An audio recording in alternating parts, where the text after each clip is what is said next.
नमस्कार दोस्तों, मेरा नाम राजवीर सिंह है और आज हम बात करेंगे किसान बिल के बारे में और जानेंगे कि यह इसका इतना विरोध क्यों हो रहा है। तो दोस्तों, ये जो तीनों बिल हैं जिसको राष्ट्रपति से मंजूरी मिलने के बाद अब यह कानून बन गए हैं, इनको सबसे पहले 5 जून को अध्यादेश के रूप में सरकार लाई थी। अध्यादेश क्या होता है मैं आपको बता देता हूँ। जब कभी सरकार को ऐसा लगे कि किसी चीज़ के लिए उस टाइम कानून बनाना आवश्यक है, कानून बन जाने से लोगों का फ़ायदा होगा और उस टाइम संसद का सत्र न चल रहा हो, तो सरकार अध्यादेश ला सकती है। लेकिन यह अध्यादेश 6 महीने के लिए ही मान्य होता है। इसके बाद इसे लोकसभा और राज्यसभा में पास कराना पड़ता है। तो दोस्तों, बात करते हैं इन बिलों के बारे में। इनमें से पहला बिल है the farmer produce trade and commerce promotion and facilitation ordinance 2020, जिसको हिंदी में कहेंगे कृषक उपज व्यापार और वाणिज्य संवर्धन और सुविधा बिल 2020। इस बिल के हिसाब से अब किसान सरकारी मंडी के बाहर भी अपनी फसल बेच सकते हैं। देश में कहीं भी और किसी को भी फसल बेचने के लिए किसान को स्वतंत्रता रहेगी। सरकार का दावा है, इसमें सरकार दावा कर रही है कि किसान सरकारी मंडी के बाहर अपने अनुसार तय रेट में किसी भी व्यापारी या अन्य खरीदार को अपनी फसल बेच सकता है।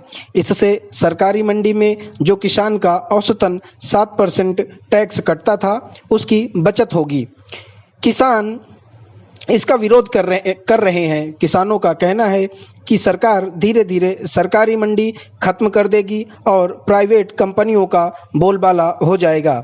आढ़ती यानी बिचौलिए भी इसका विरोध कर रहे हैं।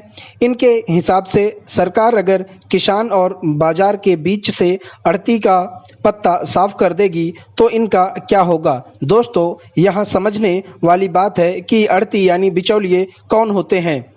दोस्तों, मान लो कि किसी किसान ने टमाटर की खेती की और वह अपने टमाटर को एक ट्रैक्टर में लोड करके बाजार ले गया। तो दोस्तों, अब किसान तो उस टमाटर को बाजार में बैठकर किलो के भाव बेचेगा नहीं, क्योंकि किसी भी किसान के पास इतना टाइम नहीं होता है। तो दोस्तों, यहाँ से चालू होता है आढ़ती यानी बिचौलियों का काम। बिचौलिए किसान से ठीक ठाक दाम में उसका सारा टमाटर यानी उसकी फसल खरीद लेते हैं और अपने गोदाम में रख लेते हैं। बाद में मार्केट में उसी टमाटर या फसल को थोड़ा महंगा बेचते हैं। तो दोस्तों, यहाँ पर बिचौलियों को 2 से 3% तक बचत हो जाती है। इसलिए सरकार द्वारा लाए गए इस बिल का कुछ किसान और बिचौलिए भी विरोध कर रहे हैं। अब बात करते हैं दूसरे बिल के बारे में, जिसका नाम है the farmer empowerment and protection agreement on price assurance and farm service ordinance 2020, जिसको हिंदी में कहेंगे मूल्य और शासन पर बंदोबस्त और सुरक्षा समझौता। दोस्तों, इसको हम कॉन्ट्रैक्ट फार्मिंग भी कहते हैं। इसको हम इस तरह से समझेंगे कि जैसे पार्ले जी कंपनी बिस्किट बनाती है और हल्दीराम भुजिया बनाती है, तो पार्ले जी कंपनी को बिस्किट बनाने के लिए बहुत सारे गेहूं की ज़रूरत होती है और हल्दीराम को भुजिया बनाने के लिए बहुत सारे आलू की ज़रूरत होती है। तो सरकार के अनुसार अब ये कंपनी बाजार से गेहूं और आलू ना खरीद कर सीधे किसान से खरीदेंगी। इसमें फसल बोने के पहले ही कंपनी और किसान के बीच एग्रीमेंट हो जाएगा और उसी एग्रीमेंट के दाम पर कंपनी किसान की फसल खरीदेगी। सरकार का दावा है कि इसमें किसान की फसल तुरंत बिक जाएगी, उसको इधर उधर टहलना नहीं पड़ेगा और अगर बाजार भाव कम भी हो जाता है तो किसान की फसल एग्रीमेंट में तय दाम के अनुसार ही कंपनी खरीदेगी। इसमें एग्रीमेंट में जो रेट फिक्स होगा उसको सरकारी मंडी के अधिकारी द्वारा फिक्स किया जाए। किसानों का कहना है कि एग्रीमेंट के हिसाब से जो कंपनी ने रेट फिक्स किया है, अगर बाजार भाव उससे ज़्यादा हो गया तो किसान क्या करेगा। उसको तो कंपनी को देने में नुकसान लगेगा और यदि बारिश या खराब मौसम के कारण अगर फसल कमज़ोर हुई तो कंपनी वाले तो खरीदने से मना कर देंगे। उस स्थिति में खराब फसल को हम कहाँ बेचेंगे। उधर कुछ किसानों का कहना है कि अगर बाजार भाव कंपनी द्वारा तय रेट से ज़्यादा होगा तो किसानों को फसल को बेचने पर बाजार मूल्य मिलना चाहिए। लगता है सरकार के इस बिल में कुछ संशोधन करने की जरूरत है। अब बात करते हैं तीसरे बिल के बारे में, जिसका नाम है the essential commodities amendment ordinance 2020। इसको हिंदी में कहेंगे आवश्यक वस्तु अधिनियम या भंडारण नियम।